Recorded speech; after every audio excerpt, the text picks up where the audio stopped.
Hi, friends. It's Kayla Brannon. Welcome back to the Let's Get Candid podcast. How's everybody doing today? Happy Thursday. Good morning, good afternoon, good evening, whatever day or time it is that you're listening. So happy to be back on the mic with you guys. As you can tell, it is probably very late. It's 10 p.m. as I'm recording this. Super dark. The only light in my room I have is that sign. And I hate that it's taken me all day to get this up for you guys, but I have been slammed this week and I am exhausted. I'm so glad that my first call tomorrow is at 11, so I can hopefully sleep in because I went to yoga this morning really early. So I was up really early and late, up late last night. I am just eternally grateful today and every day that I'm not in Big Law because I had a taste of what the Big Law experience was like yesterday when I had to have a call with opposing counsel at 9:30 at night, my time, 6:30 their time, to get a deal closed, to save a deal and thankfully get it closed. And I texted my best friend Jordan, who works in Big Law in Chicago, and I was like, now I understand what Big Law is really like. And like, thank God this isn't my life every day because I could not do this. And she's like, well, that's adult Big Law because as a third year, I'm still not able to talk on calls. But yeah, the sentiment was there. And I'm just eternally grateful that I got to create the job that I wanted for me, which is actually the perfect opportunity for the guest in this week's episode, which I'll talk about in a minute. But I wanted to announce that I recorded today earlier with Girls Gone Legal Pod, and they are two law students, one recent law grad and a 2L in law school in New York Law School. And they are two friends, mentors turned friends, similar to me and Yasmin, that are sharing their life as law students and soon to be lawyers and the legal experience from a female perspective in a new and fun, different way. And they get really candid, similarly to me, on the ups and downs of the legal experience. And I'm so excited to be their second guest ever. I don't know when the episode's going to go live. Hopefully it's soon. I can't wait to share with you guys, but I wanted to shout them out. I'll link them below. Go check them out, especially if you were a pre-law or current law student. I highly recommend. They are great. And they remind me so much of me when I was in their shoes, of why I started the blog and why I started the podcast to begin with. So it was a full circle moment. And I've just been really reminiscing on all of this because bar results came out on Monday. And thankfully, all of my friends that I knew were taking Florida passed. And I'm just so, so happy for them. But it also brings back memories of when I found out I passed and all of the trials and tribulations and work that has taken me to get to this point. And I got coffee today with a friend after yoga who I've known since I was 10. We grew up together. Her mom's a judge, her dad's a doctor, her sister's in med school or in residency now, and she has been a paralegal for years, and she's going to consider going to law school in the next couple of months and study. And it's just funny how that worked out, but we've always followed each other and supported each other from afar. And she was asking me like what law school was really like, and I was sharing my stories and dating stories and ups and downs and relationships with my ex and like everything. And I've just been reflecting a lot on my growth this week, when I wasn't working 10-hour days. But I love that I have the ability to choose that. And I can have a 10-hour day 2 days in a row, and then I can have a more chill day like today, but have a more busy day like tomorrow because I chose to have a lesser day today and I get to decide that. And that's the beauty of the path that I chose and the hard that is more fulfilling for me. I'm going to link the blog post I wrote. Again, if you guys haven't checked it out, I wrote a blog post for my law school on choosing the right definition of success for you and how it differs for everybody. And man, I just looking back at my law school self, 21 to 24, it feels like such a different lifetime ago. I feel like I'm such a different person than I was even a year ago, even 6 months ago, and I'm so, so grateful for that. And I owe it a lot to this podcast and this community and the opportunities that I've gained from sharing my life on the internet. I talk about that like every week, but it's so meaningful to me. And that's why I wanted to have Chandler on. Chandler J is a trademark attorney like me. She does trademarks and contracts. She's someone that I looked up to when I was in law school and realizing, okay, like I think I want to do this on my own. How can I do this? And I've seen her grow her business. And she's a mom now. She was pregnant when we recorded this, and she's a new mom. And it's just so freaking cool to see her grow into this journey and see what's possible because she made this choice for herself. And like I said, she's someone I've looked up to for years. And just seeing her, hearing her story, seeing her trajectory, and just trusting that, this path is possible. And it just takes a lot of hard work and perseverance and being unafraid to go against the grain. And that is always what I have preached to you guys and is super important to me. So I don't want to take up too much of your time because I really want you guys to enjoy this episode. And my parents are clearly making noise in the background. If you like this episode, please leave a rating and a review. Please subscribe to the show, share with a friend, tag us as you're listening. Let me know who you want to see next, what topics you want me to cover next. There's so much good stuff coming to the podcast. So stay tuned, and I will see you guys next week. Meet Chandler. So Chandler, what's something that people wouldn't know about you just from following you? Ooh, coming in with them hard-hitting questions right off the bat, huh? It's so funny because I feel like people would have known a lot about me if you followed me like 2 years ago. And then I think that I went through a shift where I just stopped sharing so much so publicly online. So I feel like I used to share everything. I would say that most people know I'm adventurous, but I have a motto where I'll try anything once. I mean, aside from like, cocaine or like drugs or whatever. Right. Yeah, that type of thing. So I'll try anything once. It's good to have limits, but it's also fun to try. When you said that, you gave me very much Samantha and Sex and the City vibes, how she says that Ooh, I love sexual. it. Uh-huh. Uh-huh. But actually, I have been following you for now, like what, 2, 3 years. And I feel like, yeah, you do share a lot less now, but you're a lot more intentional with what you share, which is something that I really love about you and appreciate. And it's something that I've modeled myself. I'm starting to share a lot less because I think like you're about to be a mom. I'm not there yet. But as we enter this next phase of our lives where we are setting ourselves up to have families and lives away from the internet and separate from our businesses, like it's nice to be able to log off and like be present and in the moment and not feel you have to share that. Were you intentional about like going offline, or did it just kind of happen that you started sharing less? I think it was a mix of a few things. I went through two things. I would say I went through a business relationship slash friendship breakup, which was difficult because it was someone who I was paying to be like very invested in my business. And I was very, this is at the time that I was really open online. And I think that when I was really open online, people loved it. Like I actually was really connecting with so many different people because of just how much I was sharing, and it was so relatable and this and that. But when I did that, I found out that this person was talking behind my back and basically being like, yeah, they're like, don't really care about being a lawyer. They're speaking about me. Like, she just wants to be a reality star and this and that, which is so far from the truth. But I just found so much power and so much relatability in being able to share parts of me that aren't just a lawyer, because I don't believe that you are, the ending of your name or whatever it is. You're so much more than that. And so I think that kind of got to me a little bit.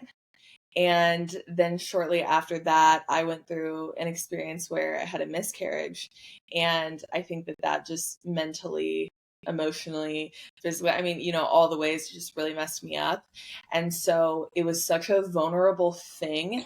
And it was one of those things where I was used to being so open online, but I'm just a very open person in general. So none of it felt super vulnerable, but experiencing that felt really, really vulnerable. And it was difficult to almost share or cue people into what was happening, because it was like, here's what happened, but like, I'm not like great right now. Like, I'm really sad, And so I think that's when I started to see a really definitive shift in what I was sharing versus what I wasn't sharing. Yeah, no, that makes total sense. And I've actually had similar situations happen. For me, it was a breakup, not a miscarriage, but I've had like a business professional mentor relationship. I had a couple fallouts. and all of that at the same time, similar to you earlier this year. And that marked my shift of sharing less. Yeah. So it's funny, and it, like, the parallels there. But I think it's honestly, it's more refreshing that way, because I agree with you. Like, I am more than a lawyer. I've always wanted to be. Growing up, I said, like, I don't want to be just a lawyer. And I love that that has very much been your brand from the very beginning. And you can still be more than a lawyer and share your personal life on the internet, but reserve it for yourself. I always say I'm 100% who I am online, who I am offline. There's just more to me offline. Yes. And I think you still do a great job of bringing people into your life. You know, you've shared like your pregnancy journey and what it has taught you and how it has affected your business. Like, that is so personal. And to your point, like, it's not like you don't feel super vulnerable because you're an open book. I'm very similar, but it's nice when it's like you really get to, it's sacred. Like, you get to keep it to yourself. It's, and like the people in your life really, they get to see a side of you that the online world doesn't see. And it's just refreshing. It's nice. And it feels like you don't have to be like, oh, I should post this. Like, it's now it's just like, I'll take a picture of it and then like I'll share it later if I feel like it. But you're a lot more present in the moment too, I think. 100%. I agree. And it's one of those things where even on weekends, I remember I used to post like so religiously all day. And now I'm like on weekends, I feel like I ghost social media, or like I don't want to post as much. And I try to just, stay consistent with the business content, legal content, and then just throw in something, personal or relatable every now and again. But yeah, it's a fine line. There's a balance that you have to walk when you have because I would say I have as much of a personal brand as I do a professional brand, like a business brand. And so it's like truly a fine line that you have to walk to kind of balance both of those. Yeah, I would say you do, and I definitely have the same as well. And I was going to ask you, how do you balance that? Like, what are some ways you balance having both, like, two different brands? Do you have a team for one and you're more, it's just you on the other, or do you have like, this day I'm going to do stories for this account and this day I'm going to do like the content for this account? Like, how do you manage it so you are showing up presently in both, but still, like, I Yeah. guess, deciding what goes on which account? I feel like I have tried to shift everything to just my main lawyer Chandler J account, which would be, it's not, I have like a personal Instagram account, but this is like my personal brand Instagram account, I would say, is Lawyer Chandler J. And I've tried to just kind of incorporate it all there because I am like, some things have to go, right? You try and do it all. And I have wanted, like, okay, well, I'm gonna have this and I'm gonna have that and XYZ. And then it's just like some things are plastic balls and some things are glass balls, and plastic balls are gonna drop and that's fine. And so having multiple accounts, that was a plastic ball. I'm like, let me just focus on one account, growing one account, posting on one account, et cetera, et cetera. And so that's where it is a balance, because it's like you still want to showcase who you are personally to some extent, but also have it focus on business content. And so I try to let the relatable things about myself, like my personality and stuff, shine through in the things that I post. And so I think people can relate to that. They're like, oh, she's confident. Oh, she's a little sassy. Oh, she's empowering. And so they can kind of grab that from the content, but it's while I'm still talking about legal things, which I think is important. Yeah, I agree. And I was going to ask you, because I love that you mentioned like that you're a little sassy. You Yeah. know, people look at you, you have tattoos, you have sass, and you're not afraid to show your personality. I think a lot of, especially women in traditionally male dominated fields, especially law, they feel like they can't be themselves, that they have to hide who they are or put on this persona to be perceived as successful. And you've always been, or at least online, or since I've known you, at least have always been very vocal about you're not going to water yourself down or be anything else other than yourself. Have you always been that way? And like, how have you really worked hard to maintain that identity of like, I'm not gonna be anything but myself, even when there's noise saying like maybe you shouldn't do that? Yeah, it's a really good question. Actually, I have always been that way, but I think it stemmed from a different place than it does now. I think it used to stem almost from a place of, I do think there was a level of insecurity there and like a need to almost prove to everyone else, like, oh, I see I can do these things. And so everything was just more bold, more exaggerated, more this, more that. And now I think it comes from a place of more authentic and like genuine confidence.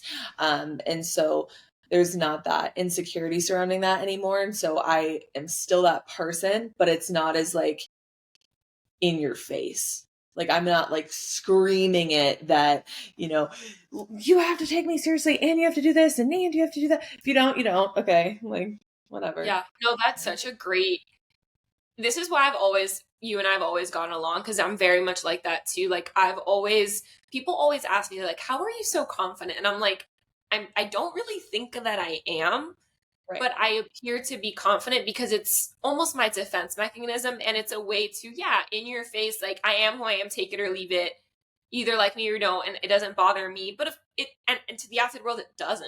And so it Yeah. comes off very confident and unapologetic.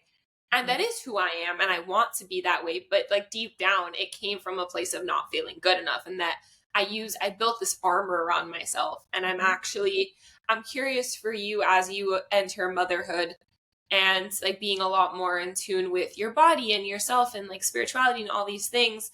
And like you've moved a lot lately. I feel like you've become a lot more like in tune with yourself. Mhm. And that's something that I think like as a whole, I think we're all kind of collectively doing that and Yeah. something that I've been working on too. But I've learned that it doesn't matter like okay, maybe someone didn't think I was enough, or whatever it is. Like I think I'm enough for I'm myself. Like I've learned like that like it's self worth. Like it used to be like I used to think confidence and self worth were the same thing, and they're not. Like I've always been a very confident person. You're right, and like I didn't believe that I was, but in reality, what I was struggling with is self worth, not confidence, and I've Yes, become a exactly. lot more in tune with myself. I like myself now. I'm Yes. working on loving myself. I like spending time with myself. I want to Yes. get to know myself more and do things that feel good to me, even if other people don't understand. Or I'm willing to say no to plans because I'd rather read a book or spend time with my Yes. family or do nothing. And like, I think it's really hard to do that and build a brand and like share your Yeah. life on the internet. But I think that's also part of why maybe for you too, like I've started sharing less because it's like, I don't I want to enjoy where I'm at right now. I don't want to like Mhm. it's not performative. I don't want it to come off as performative. Like this is genuinely just who I am and if I share it it's because I feel called to share it, but I usually share it like after the fact now. 100%. I think too that as lawyers, as people, at least for me, this was my experience, and I feel like a lot of people I've talked to have been in the same position, or anyone who goes for kind of like that, higher education or whatever it is, you almost put so much of your self worth in your achievements, and that's the only place you find it. And so for the longest time, it was like, well, why wouldn't they like me? I'm this. Well, why wouldn't they like me? Like, I'm cool. I'm a lawyer, and I'm not a regular lawyer. I'm a cool lawyer, and I'm successful, and I do this and I do that. And I'm like, now I think that is the least interesting thing about me. Like, Yeah. yeah, I am all of those things, but like, have you met me? Like, do you know my heart? Because that's where the real gold is. Right. And so I think that because of, and part of it is just how we're trained, like in the school system, it's to achieve, it's to do well. Well, you need to do good in undergrad, you need to do good in high school so you can get into good college, you need to do good in college so you can get into a good law school, you need to be really successful in law school so then you can go get a job in law, XYZ. And so it's all performative, and our self-worth is based in what we achieve and what we do. And so I think transitioning out of that now, it's a journey that you have to go on to figure out, wait, my self-worth is not based in my achievements whatsoever. Yeah. No, you hit the nail on the head there. And speaking of law school and going to law school in that process, did you always want to be a lawyer or when did that and did you always know you want to be an entrepreneur too because you're both? No. So I always knew I wanted to be a lawyer, but I never thought that I would be an entrepreneur. I worked for someone who had a solo law firm, and I was like, oh, I don't like this. But I think it was because I was doing their like work that wasn't really law related because they had to do it. And so I always knew I wanted to be a lawyer though, and I thought originally that I would get into father's rights. So it's originally why I went to law school. I was really passionate about that. And then I got out of law school and I was like, oh, I'm really into criminal defense work. I was had a mentor and we were bouncing around from court to court all day long. And I was like, oh, this also sucks. Like super fun, but like we haven't even taken a second to breathe or eat. And I want a different life. And I think that you have to have the vision for a different life. And I think a lot of people don't have the vision, and that's something that I had, right? But sometimes to even have vision, you have to be exposed to more. And coming from Iowa, you're not exposed to as much. And so when I moved out to Arizona, I was like exposed to all these different things and possibilities in life. And I was like, okay, I can do more. I can be more. What do I want my life to look like? And then I was like, I'm going to reverse engineer it. This is what I want my life to look like. Now we're going to make it happen. So, yeah. Funny, that's the exact same language. I wonder how old you are and like how far out of law school you were. But I was at 2L, I was 23, and Yeah. I think I had started following you, or like I was starting to like tap into like Yeah. people like you and I now talking about leaving their corporate jobs, whatever career it was, like law, engineering, Mhm. whatever. And like it was COVID times too, it was Yeah. 2021, and everyone was kind of like, wait, this kind of sucks. And like I can do my own thing. Like I want like the reasons why people do entrepreneurship: time, freedom, flexibility. Like I was like, I want to be a lawyer and I've always wanted to be a lawyer, but you're right. Like I want a life for myself, and I don't want to work 100-hour weeks and make all this money and don't get to enjoy it. I was looking at the women in the positions of power, and they just didn't have the life that I wanted. So I got really like in tune with myself. I remember I was 23 and I was like, I'm going to make a vision board of my life in Mhm. 10 years. In 10 years, how do I want my life to look? How do I want it to feel? I got really clear on that. And then I reverse engineered it. Like, what can I start doing today and like this month that is going to Yeah. get me to where I want to be? So it's really funny that that's the same language that you did. So I'm curious, like, how Yeah. old you were and where were you at in your life and career at this stage? Yeah. I would say I was probably 24, 25. Okay. Yeah, 24, 25. Because I still didn't know. When I got out of law school, I still didn't know. I graduated when I was young though.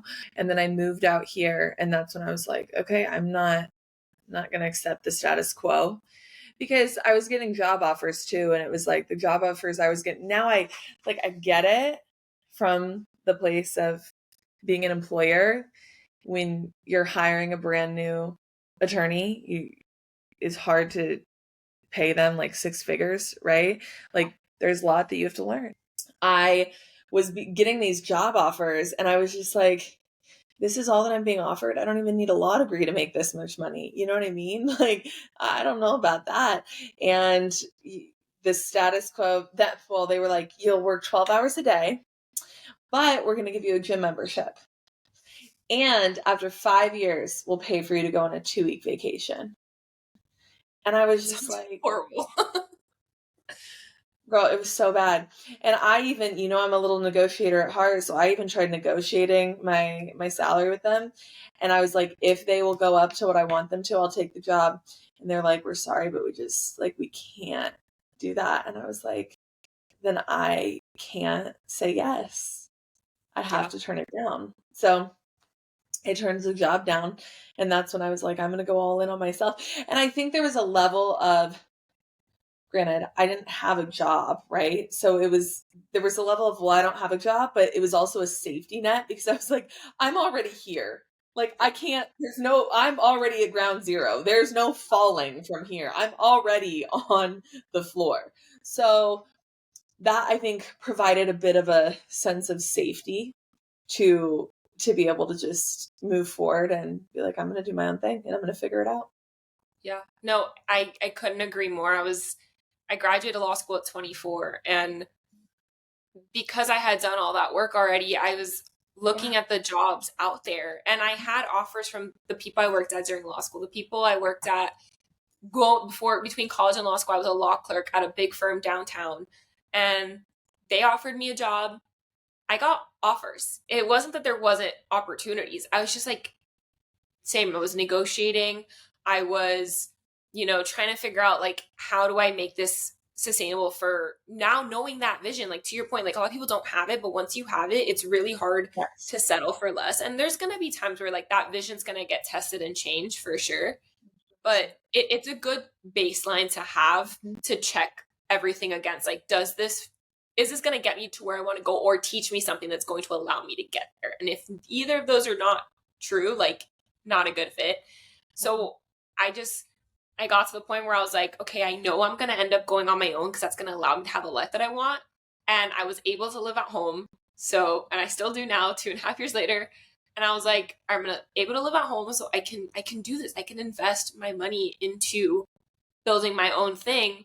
And I saw, by this point, you and I had already connected. So I was seeing people do it and do it at a young age like me. Because a lot of the people that did it also were like, had worked for a firm for 3 to 5 Yeah. years.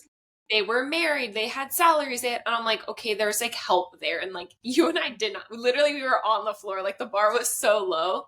But Mhm. you're right, it makes us scrappy and it makes us work harder for it. And I just had a family friend that was like, you're like, I'll let you work part-time here if you do full-time workload, but like, you can do it part-time. I'll pay you hourly for your Yeah. time and you can build your own thing on the side. He didn't care. He allowed me to do my own thing. And I did that for a year. And then I was like, all right, mom and dad, like, give me a year to Yep. go on my own and give it a chance. And if like after a year it works, like, then I'll at that point hopefully be able to move out, and like, and September's a year Yeah. of being on Yeah. my own. So like, I went through my projections and like, 6 Yep. month numbers and projections like yesterday with my dad. Literally, this was last night on the couch, and I was like, okay, like, it's we're getting there. We're getting close. Yeah. When was that moment for you of like, okay, like, this worked? And like, how did you get there? What did you do to get to that point where you're like, okay, like, I can do this now?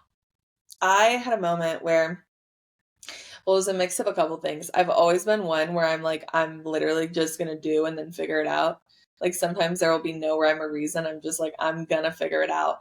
And I was living with this girl at the time, and I was like a horror roommate story. Like I can't even get into it, but she was I had mean. one of Like those she in was law literally school. just like a mean person. And I'm not mean. Like I'm so nice and so sweet. And it was just like I would walk in and she would just give me attitude like off the bat. And I'm like, okay, I don't think we're aligned here. And it was to the point where like everyone was like, you actually have to leave. Like she's a cruel person. And I was like, I'm not doing well. Like I'm not holding up here. And so I knew I needed to leave, but I was locked into this lease. If I moved, was going to have to be paying 3 times as much in rent as what I was paying. But I was like, I actually think I have to do this. Like I cannot be with her one more day because I will get in trouble. Like we're going to fight. Like we're going to fight. Okay? Like I've got to leave here. And so I broke the lease, found some place to move in. It was 3 times the rent. It was gorgeous. Oh my God, it was one of my favorite places to date that I lived. And it was right in the heart of Scottsdale. And I moved, and that same week I moved, I think I was like within 72 hours of me moving in, I actually did a training for one of my friends who has, she's a designer, and she had an education based company and training. And so I came in and I did a training on all things legal. And in like 24 hours, I'd sold $30,000 of contract templates. Wow. Yeah. And that is when I was like, I got this. I can do this. I am going to be okay because if I make nothing else for the rest of my rent is paid, like I can survive. And so that was one of those, and that doesn't happen every day, but that was one of those moments where it was just like I believed in myself, I took the action, and then the universe was like, you're safe. Like you can Yeah. breathe now. You got this. You know what I mean? And so that it provided me with such a sense of safety and such a sense of like, okay, we can make this work. Yeah. I've had the horror story roommates also, and Oh, she moved out, not me, yeah. but she made it, I mean, she did not go quietly or Um, easily in any way, shape, or form, and it was rough. But I just remember I was in such a bad headspace that when she finally moved out, like things just started working out for me. well, Like I was in school still, so it was like not the same extent as you, but like I just felt a lot better. I felt at peace. I felt like my body, like I was my nervous system calmed down. Like things just start happening where like, oh, okay, that's what was holding me back. That was what it mhm, like, and like I don't know if this was your experience like last year when we were talking about earlier about like going more private online, like just like with yeah, the relationship falling out or certain things. Like I just remember like February, March was the same thing for me. Like certain people left my life and like it was chaotic for a while. But around May, things were like, oh, okay, like this, it's gonna be okay. yeah, Like it's gonna stabilize. Like I had more money coming in. Like I remember my accountant at the end of the month, she does my books and she like writes a little message like, congrats, you're doing great. Like, you know, numbers went up this percentage, whatever. And yeah, she goes, I saw that you invested in a website, like, and like she like sees my expense report and she's like, I'm yeah, proud of you, like you're doing great, like, you know, you doubled your yeah, income, like things like finally started working out. And it's like, okay, like the universe will reward you when you said like you made the action, you took the step mhm, to make a change. Like a lot of people nowadays, it's like, if I do this, this is gonna happen. And it's like, I saw something a while ago. I feel like you're gonna like agree with this. It's like both of us did this. Like we created plans for ourselves. We created visions for our life and like we've worked on building them, but you can't just say like, okay, I want to be this XYZ, so I'm going to start doing XYZ habits or ABC habits when I have XYZ. It's like, no, you have to start doing ABC habits now to yeah, when you do get XYZ, to you the already it's part of your routine, it's part of who yeah, you are. So you can maintain it. But you're not going to just one day magically like have the habits of someone who has XYZ. That's like a learned right. thing. You can work your way up, and so the universe starts to reward you when you are making those changes and those habits that are going to get you to where you want to be. There's a certain level of it's like the belief, it's kind of like a recipe and it sounds so crazy, but I mean, once you experience it, you're like, okay, this is true. It's like you have the belief and then you have the inspired action and you have to have that faith too. Like there's just like you have to have faith that it's going to work out. Like you have to be willing to jump off the cliff. Like if you're not willing to jump off the cliff without having trusting because of that belief, like there's going to be a net there to catch you, then there's going to be no net there to catch you, right? But if you have that belief like hey, it's going to work out one way or another, I feel like everything in life works out, right? Yeah, Like somehow, some way, everything works out. So it's like you have to have that perfect recipe, and then things do tend to work out for you. But you have to have the belief, and you have to be willing to take that action, and you have to have the faith that it will all work out. 100%. And I think even if it doesn't work out the way you wanted it to, it works out the way that it was supposed to. So like it still works out. Like there's a Yeah. lesson there.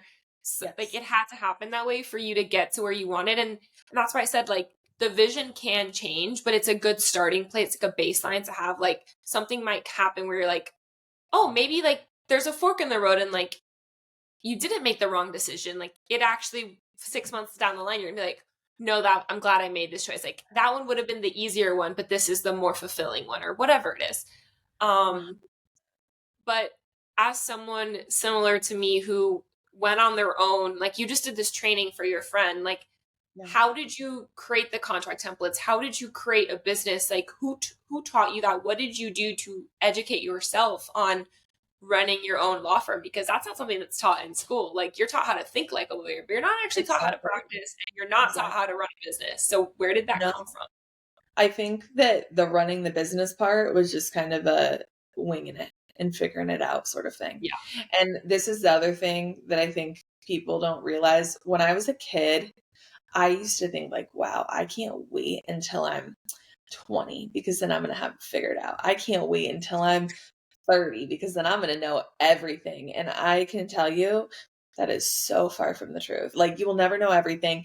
You will never have it all figured out. And now I'm at the age where I'm like, oh, adults actually like don't know everything. You just figure it out. Like you just figure it out as you go. Like that that's it. That's the key to life, is figuring it out as you go. I don't think there is one person who walks this planet that has all the answers to everything. You Yeah. just don't, you know?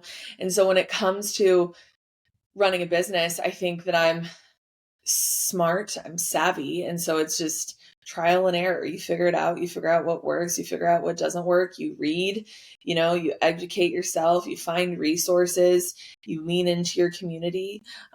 Same thing with the practice of law. That's what you do. You find resources, you lean into your community, you ask questions, you be willing to ask questions. You know what I mean? I think that's the other part that I think can be hard when you're in that place of, yes, I'm an expert, but I have no problem admitting that I don't know everything. And I think a lot of people get too much on their high horse where they're like, no, I'm this, so I don't need any help, or I don't need, that's BS, right? You have to be willing to ask for help. If you don't know something, you have to be willing to figure out the answer. I'm not scared of the person who doesn't know everything. I'm scared of the person who thinks they know everything. Oh yeah. I always say I want to be the dumbest person at the table Person or in the the room. dumbest person in the room. Like, and not like actually, but I don't want to be I want to have something to learn. I want, if everyone at the table thinks like you, talks like you, looks like you, comes from the same place as you, it's boring. At some point, it's just like that's why I love to travel so much, and I know you do too. It's Yeah. like we want to explore, we want to immerse ourselves in new things and experience new things because there's always something to take from that and that we can adapt to our life to move the needle forward. And I used to have, and like to some extent still do, like a fear of losing my independence and a fear of losing control because those are my defense mechanisms and Yeah. like my armor that I put on to protect myself as a child. And it wasn't until this last year, truly, that I've been like, okay, those are not serving me anymore. These situations keep happening because you're going to keep learning the same lesson over and over until you like, eventually, like one day, actually it sticks. Yeah. And so I'm learning to just enjoy the moment and not need to have it all figured out. Yeah. Part of the whole fun part about life is experiencing it as it comes and just enjoying the process and like the journey. It's not about the destination. It's not about having it made or, getting the 6-figure mark or whatever metric it is. Like success looks different for everybody. And the fun part is getting there and then connecting with other people and sharing it and, having people to enjoy it with. And that's why I wanted to share less too, is because I want to have something to talk about at the end of the night with my future partner, my family, my friends, instead of like, literally, I remember my cousin has told me this. Guys that I've dated have told me this. It's like, I don't feel like I have to ask you how your day went because I can just go on your Instagram and it's already on there. And so I was like, I can share my to-do list, but like, I don't need to share how it went because then I have nothing to say. Like, if I've already told everybody, then there's nothing secret. So that was like been really interesting shift for me. I wonder for you, what has been the greatest thing about this shift that you've gone through, both like the professional branding, like rebrand, and then like you yourself sharing less online? I think I've gotten more in tune with myself and what I want to share authentically versus what I just feel the need to share just to share, right? Like I feel like with so much of what we do being marketing online, it can get so easy to feel like we need to share every single thing. And I don't do that anymore. I don't spend all day posting on my stories, right? Like I'll probably have like maybe 5 or 6 stories back to back to back, and then I'm like done posting for the day, right? I'll be like, I'll have it on my calendar, like, okay, post. So I'll go on and I'll post, and then I'm done. And then I'm not like, oh, I have to, but before that, it was like a mental just, oh, I'm doing something, I should post about it. It feels weird. Like now it just feels weird to say that. Like, why does everyone need to know what I'm doing in every second of every day? Yeah. In regards to all things professional, I feel like it's created more of a distinction in that when it was me, I feel like just me, people would look at me and be like, oh, you're sassy or you're this or you're that. But when it comes from the professional or the business side, it's looked at as, oh, it's a business owner setting boundaries. That's Does that make okay. sense? Wait, expand more on that. Like, how have you had to set boundaries as a business owner and also as a person in general? Yeah. So I have, for example, I have it on my list to talk about actually, but for example, I have friends who will text me. And if you text me about something business related and it is not in between the hours of 9 to 5 and you're texting me something at like 8 o'clock, I don't care if you're a client or not. Why? Like it's just a no for me. So I, with a quickness and there's no bashfulness about it. It's very easy for me to just be like, hey, just a reminder, like if you want to talk about something business or substantive legal wise, make sure it's sent via email. Thank you. I had someone the other day who love her. She's a friend and she wanted to trademark. So I onboarded her as a client. And when it got time to pay the invoice, she said, hey, is there like a discount I need to be putting like in this area? And I'm not running any promotions this month. So I just said, hey, no, there's not. Yeah. The heart. And that's it. Like I used to feel the need to over explain, and that Yes. is done. Like I have no need to over explain. If you don't take it, if you take it sideways, like it's not meant sideways. If you know me, you know it's meant with love, but respectfully, no, there's not. And I'm not going just because you're a friend, like that doesn't mean. I also have this new hot take where it's like if you are a friend and you're starting a business and you're starting a brand, you shouldn't want to like get the discounts because you don't want other people constantly asking you for discounts. You know what I mean? Yeah. So, 100%. yeah. But I want to ask you because I'm struggling with that as well. And I Yeah. feel like you and I talked about this like a Yeah. year ago too, when I was like really early on of just like, how do you find the balance? And like, I really struggle like with over explaining, and like I'm a talker and I get really Mhm. excited and passionate. I want to help everyone. I want to give so much information. I'm willing to like do friends and family discounts for my friends and whatever. But then I'm like, I'm actually not making money if I'm giving away everything for free and I'm offering discounts. Like I have to run a business. Yes. So, what are some things that you've done in order to set those boundaries and not feel like embarrassed about it or uncomfortable about being like, hey, no, there's not. Sorry. Like, what are some steps you took to change your mindset to like, just because you're my friend doesn't mean I don't love you any less. But like, I'm running a business too. I think I don't know if there's a specific step as much as it is number one, I'm stepping into a new era where I'm busy. Like I'm busy and no, like that's the other thing. Like I don't if you don't want to hire me, then don't hire me. I'm okay with that, right? Like I'm not begging for you to hire me. Rule number one, don't beg for anyone to hire you. That's why I'm like, okay, well then if you don't want to hire me, Yeah. don't hire me. Um, I know what I'm doing. I'm really good at what I do. You've seen it, right? So either you want to hire me or you don't want to hire me. It is what it is. It's up to you. No hard feelings either way. The other mindset piece is just reminding yourself that you will never be understood by people who are committed to misunderstanding you. Yeah.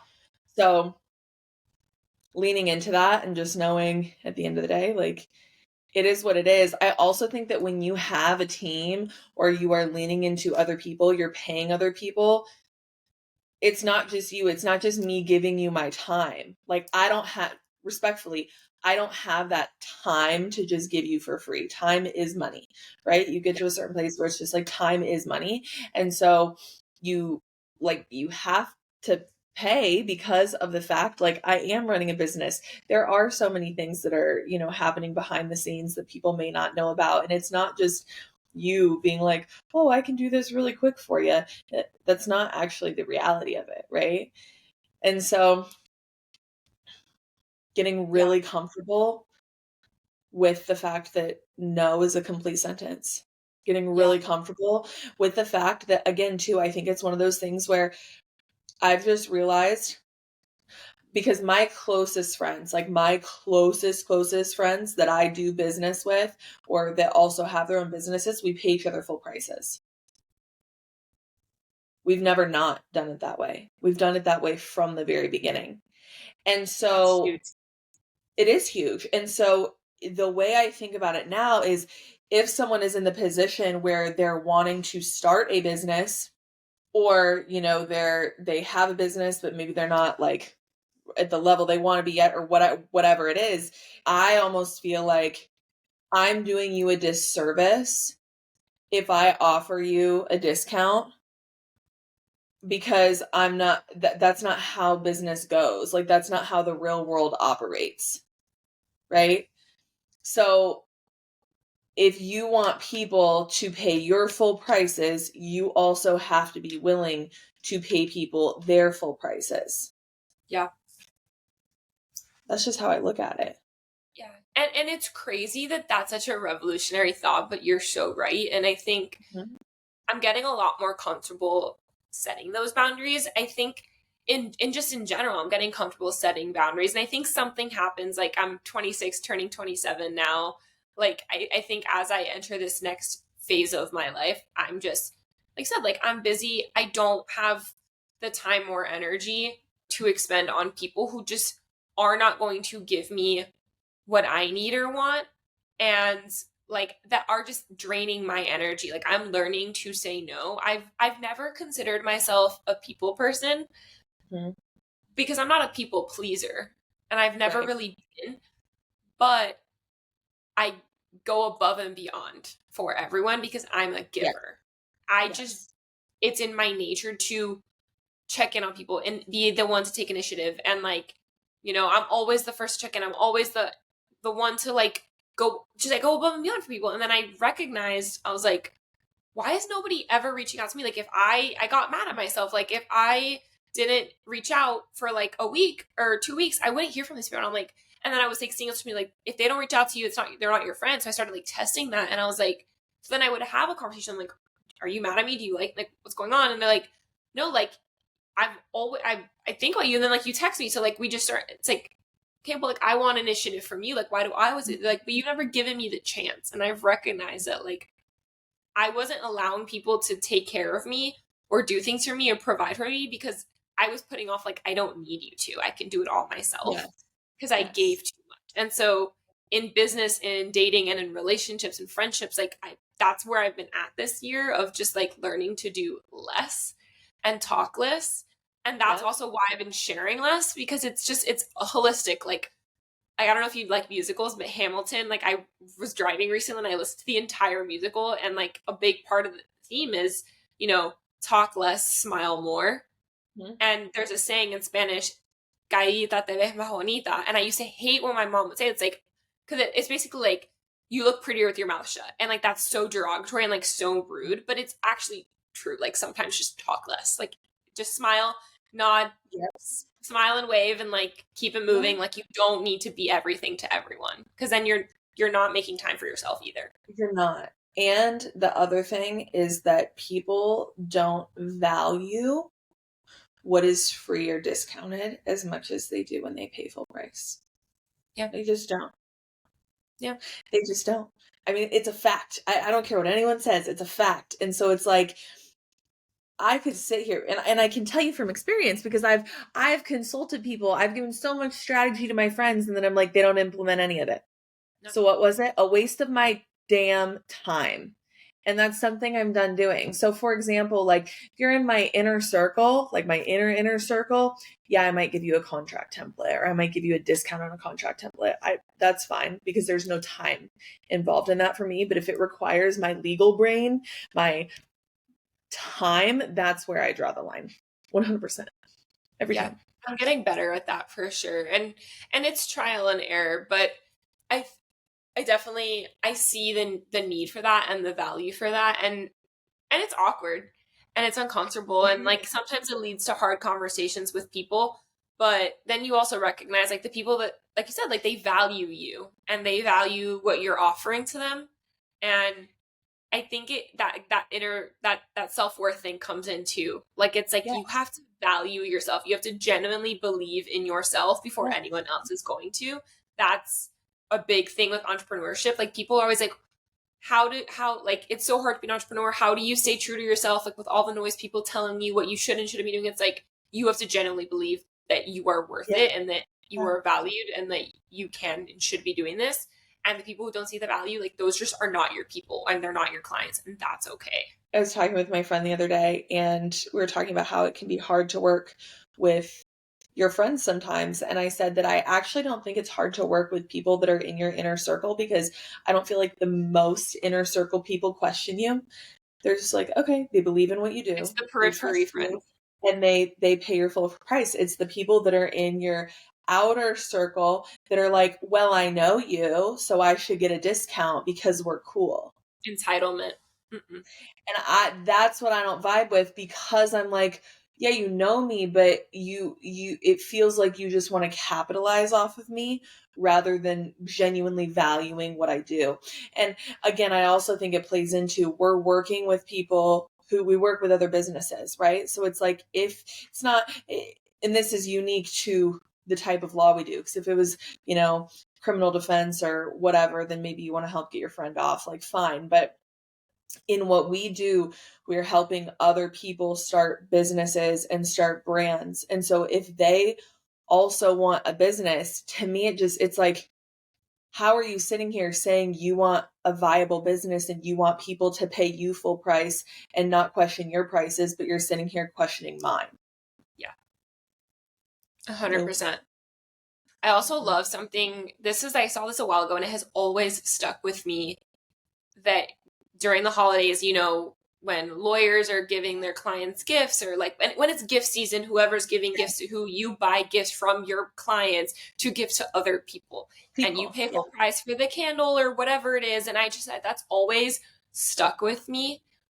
All the people that I hire to do things for me are service providers. So like I can't really do that quite yet, but I one day cannot wait to have a business client that is a product. So I can do that. Or for That example, is I don't have it on me right now, but a candle company. I had her on the podcast and I really enjoyed working with her. She's a fellow lawyer. She started her own candle company, and now I'm like, because I really enjoyed our conversation and like I've actually purchased from her, and she sent me product, and she came on the podcast.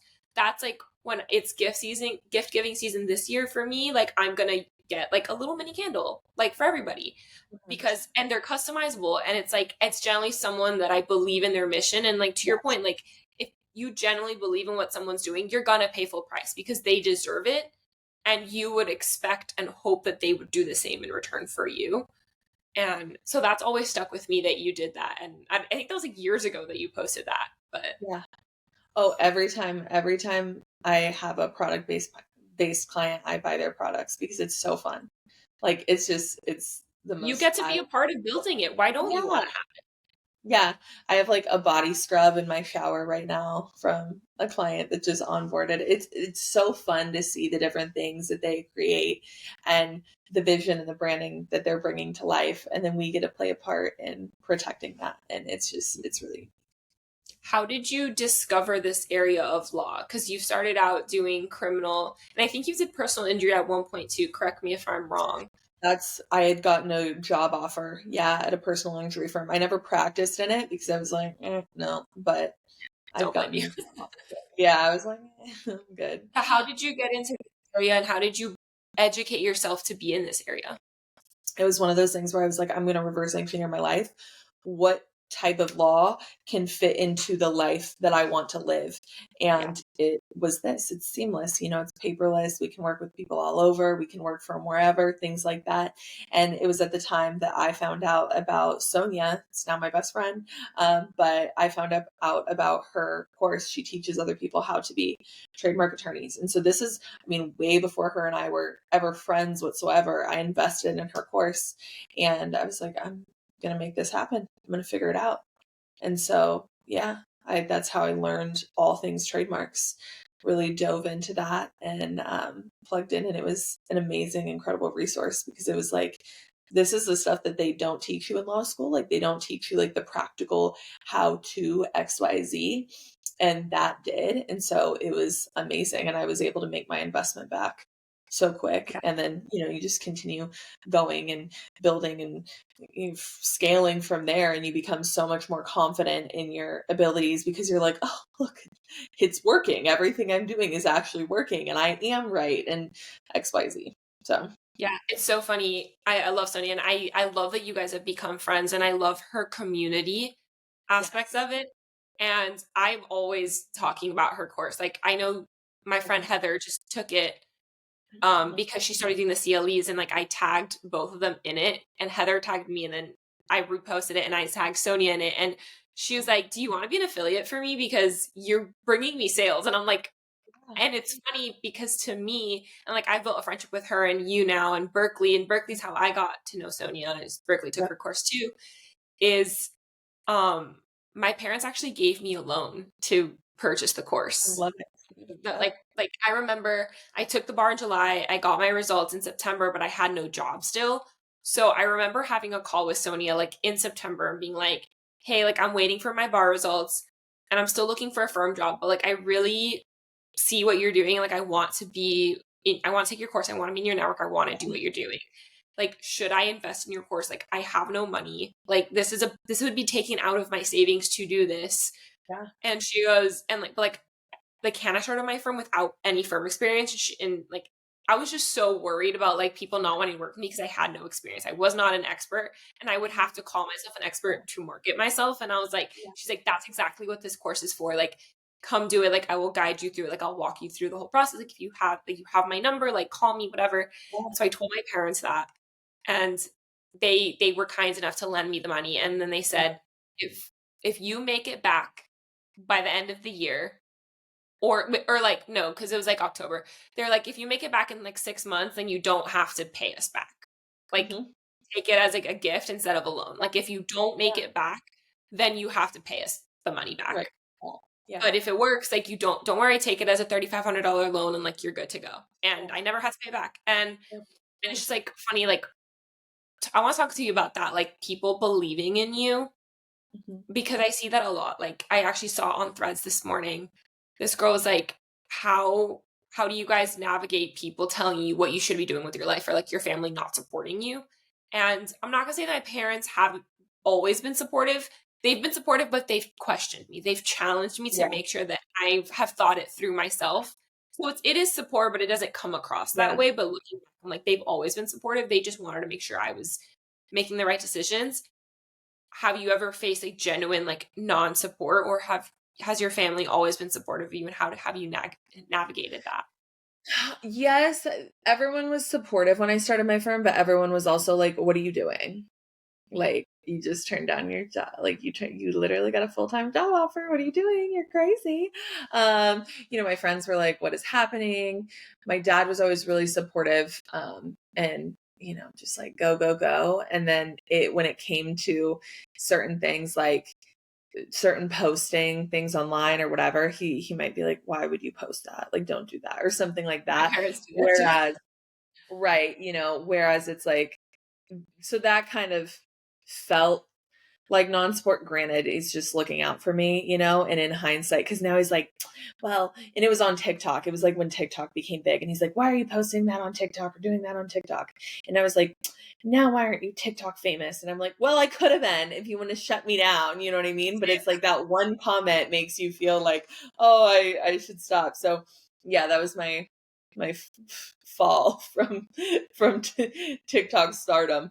But for the most part, yeah, I've always felt supported. I also feel like though when people tend to think like, "What are you doing?" or "You're crazy," or like, "You're not gonna make it," that just fuels me a little bit more because I'm like, I'm gonna prove you wrong. Like anything I've ever said I'm gonna do, I will do. So like, yeah, you can't tell me I can't do something because I will do it.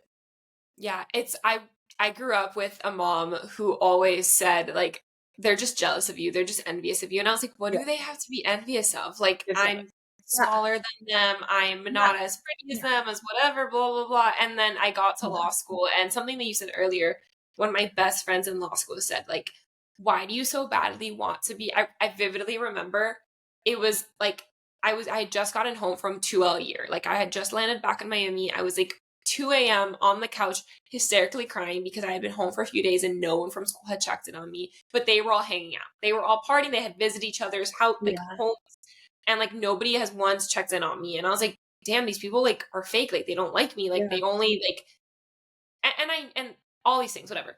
And so I called him crying at 2 o'clock in the morning. And Yeah. he was like, why do you so badly want to be friends with people who are hell-bent on misunderstanding you? They don't Yeah. like you because they don't get you, but those are not your friends. I'm your No. friend. I'm here. I Exactly. wouldn't be answering the phone at 2 o'clock in the morning if I didn't love you. Like, I would like Right. to go to bed now. Are you good? Can I go Right. to sleep? Right. Right. Right. And and also like if they're like, oh, you're crazy, like, oh, you shouldn't do that. It's like they're jealous or they know that you're onto something and they wish they would have come up with it themselves. Right.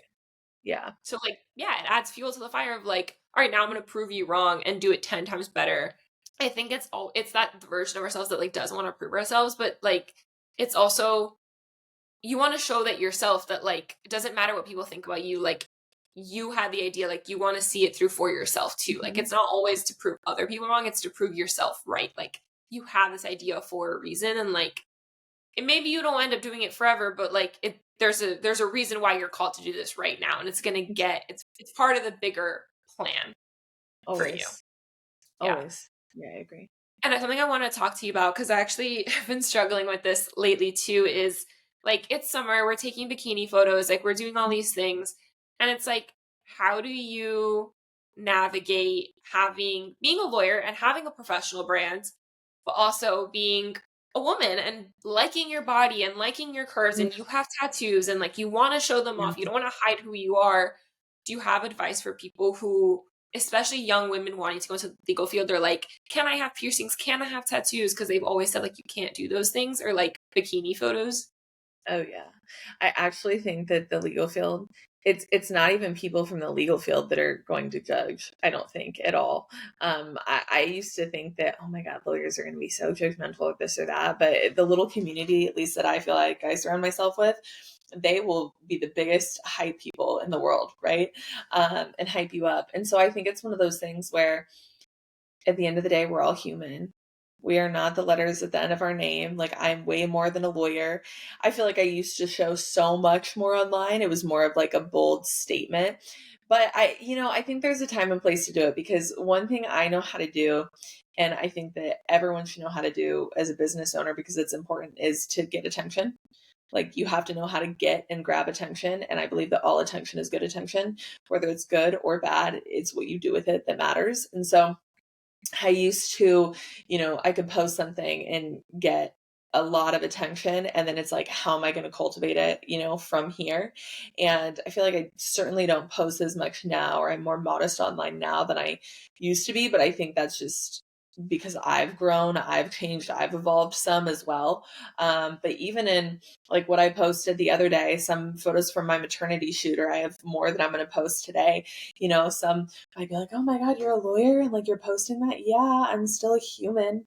Like, it's summer. We can be in our swimsuits. Like, what else do you want me to wear? Like, It's hot. let's like, I mean, I live in Arizona. I live in the desert. It is hot, right? Like, yeah. So it's just, and also I don't want to work with people who don't understand that we're all human at the end of the day. Like, Yeah. we're all human. Yeah. So, That's also like to your point about what you just said at the end, like clients are going to choose like we do the same thing and there's a room for both of us at the table and we're friends and we talk about work and stuff and like about our lives and the reason we're able to do this is because we both recognize that clients are going to come to us for different reasons. Someone's going to like you over me just because they fit better with you versus me for whatever reason and that's okay and there's no harm and no foul. Like I'm collaboration over competition. right. And that's why it's important to be authentically who you are in your personal brand. And like we both talk a lot about I like agree. how important it is to build your business through building a personal brand. I agree. Um, because it's what people want work with people. Like you're signing up to work with the business, but you're working with the people behind the business. And you want to 100%. know who these people that you're getting into business with and getting to know their likes and their dislikes and their interests and stuff. And that's something that I've always, again, like I said earlier, like been unapologetically myself. I'm loud, I'm opinionated, I'm Latina, I'm going to start speaking in Spanish sometimes. Like, I have really crazy hair most days and like I'm curvy and I like my body and like I'm not going to be shy about that. And, and there wasn't a lot of particularly women and particularly in our Yeah. space doing that when I was coming out of law school. And I looked at you and, you were the naughtipreneur and you were, you would do tattoos for people too. And like, you were in like, then you had your fire engine red hair at some point after that. And I was like, I love that she's just genuinely herself, like authentically, unapologetically a badass, no fucks given. Like that's who I want to be like in my own version of that. Like that's the energy I want to exude. And people are going to like me because they know that that's who I am. And same way people like you, because they know that it's not a front. That is exactly who you are. And like, you can tell the people that are putting on a front. And for a while there I was, and I was like, why is it not working? Why are things not growing? Why am I not making money? And it's because I was not operating from a place of authenticity. Like I was doing what I thought I should be doing. And when I recognized that and I took a step back to go quiet and rebrand like internally, now I'm able to do the public rebrand of my branding and my firm, and I'm launching my website because like, okay, now I know who I want to show up as. Absolutely. It's felt. People feel it. Yeah. What is one piece of advice for someone wanting to start a business that's non-legal, and then like the legal side of things as well? The legal side of things is always going to be make sure you set the proper foundation from the beginning, which I'm sure you can attest to as well. You have to set the proper legal foundation from the beginning. I know it's an investment. I know it's a cost, but if you don't, it ends up costing you 10 times more down the road than if you are to just take care of it from the jump. Don't go crazy investing in all the branding and all the marketing and all this different stuff if you don't have the foundation set, because it's just, you're going to land yourself in a world of trouble and a world of hurt. We've seen it happen too many times. And then I would say non-legal piece of advice would be to bet on yourself always. Just always bet on yourself. It kind of goes back to that magic recipe I was talking about, and the fact that I think that I've always had a plan A for myself and I don't set plan Bs. And there's a reason for that, because if you are setting a plan B for yourself, you're subconsciously telling yourself that plan A is going to fail, right? You don't need a plan B because plan A is going to work. And so you just have to believe that and have the trust that it is going to work. So move forward in alignment with plan A and know that it's all going to work out. And you don't need to have a plan B. There's just no reason. Yeah, that's a good one. I've always struggled with that because growing up, I was so worried about safety and security. And that's something that was like drilled into me, of like having a safety net and like being independent and not relying on anybody. So I think if I would have fully gone in on plan A, I did it early, but I think I could have done it even earlier, and I could have done it even more so, and I would have been further along now. But I also recognize that it served me well the way I did it, because the lessons I learned along the way. And I feel like I'm at that point where I'm like willing to go all in now a lot more. So there's a time and a place, but I agree. I think not having a plan B actually can be very beneficial. You're about to give birth. What are you most looking forward to in the next chapter of your life?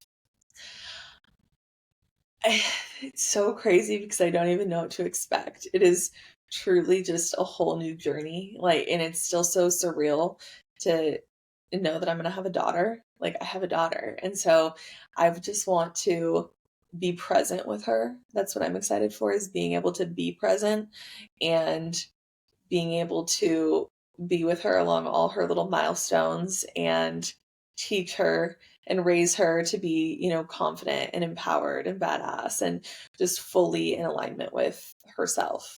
I think that's what would feel most fulfilling. If I can cultivate that inside of my daughter, that will feel like a win.